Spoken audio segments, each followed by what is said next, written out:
कराची का शारे फैसल दिन के हर वक्त जिंदगी से भरा हुआ हमेशा देखने के लिए एक मंजर था, लेकिन इसकी हलचल वाली सतह के नीचे सरगोशियों वाली कहानियों ने मरकजी सड़क से बिल्कुल दूर एक लावारिस इमारत में खौफनाक वाकयात की बात की। मकामी लोगों के लिए जिना हाउस के नाम से जाना जाता है। इसकी शोहरत कराची के सबसे ज्यादा खौफनाक मकामात में से एक होने की वजह से थी। अपनी नाकिस साख के बावजूद ये इमारत मुहिम जोई और अहमकों के लिए एक मकबूल हिम्मत रही। सना और उसके दोस्त एक मरतूब शाम को एक मकामी चाय के स्टॉल पर जमा थे, मामूल के बारे में बात कर रहे थे, कॉलेज कुचलने और ताज़ा तरीन गुपशप। गुफ्तगू का रुख जल्द ही जिना हाउस की तरफ हो गया। ग्रुप के गैर सरकारी रहनुमा फैसल ने मुस्कुरा कर कहा, जब इसने इन सब को चैलेंज किया कि वो इस रात इस खौफनाक जगह का दौरा करें, क्या तुम लोग वाकई डरने के लिए तैयार हो? फैसल ने शरारत से आंखें चमकाते हुए पूछा।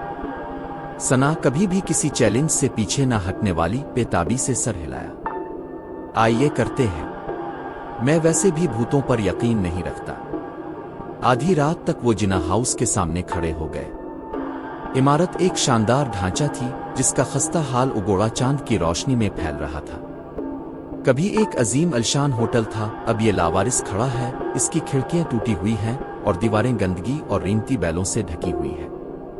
इमारत की खौफनाक खामोशी अपने इर्द गिर्द हलचल मचाने वाले शहर की आवाज़ों को जज्ब कर रही थी, जिससे बेचैन खामोशी का बुलबुला पैदा हो रहा था। वो जंग आलूद दरवाजे से धकेल कर दाखिली दरवाजे के करीब पहुंचे। दोहरे दरवाजों का एक सीट उनके कब्जे से लटका हुआ था।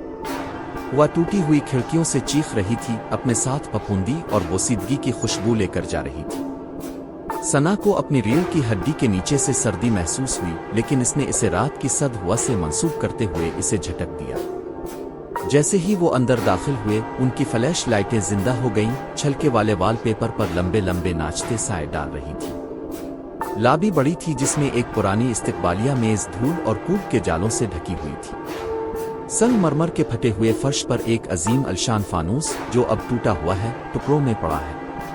वह मोटी और भारी थी, हर सांस को यूं महसूस होता था जैसे ये किसी गीले कपड़े से खींची गई। चिल्लू ऊपर चलते हैं, फैसल ने आवाज धीमी करते हुए कहा। दूसरों ने सर हिलाया। इस अजीम सीढ़ी की तरफ बढ़े जो ऊपर की मंजिल तक जाती थी। लकड़ी की सीढ़ियां अपने वजन के नीचे फड़क उठी, हर एक इमारत के खिलाफ अपनी मुदाखलत के खिलाफ करा रहा है।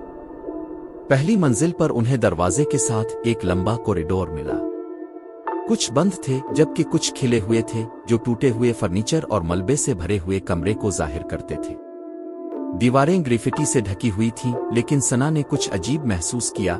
कुछ निशानात पुराने लग रहे थे, लकड़ी में गहराई से इस तरह खदिए हुए थे जैसे हाथ के पंजों से।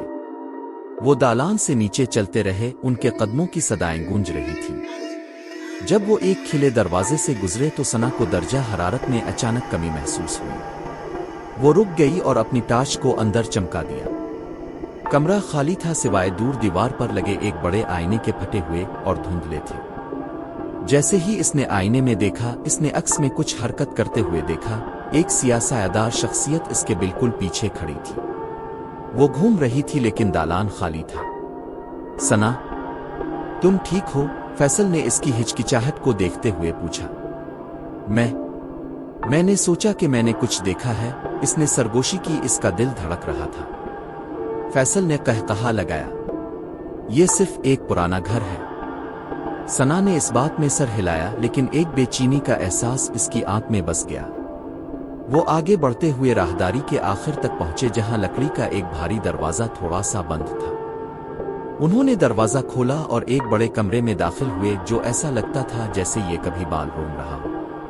छत ऊंची थी, पेचीदा मोल्डिंग के साथ अब धूल और मोची के जालों में ढकी हुई थी। चांद की रोशनी टूटी हुई खिड़कियों से छान कर पूरे कमरे में हल्की सी चमक डाल रही थी, देख सकती थी।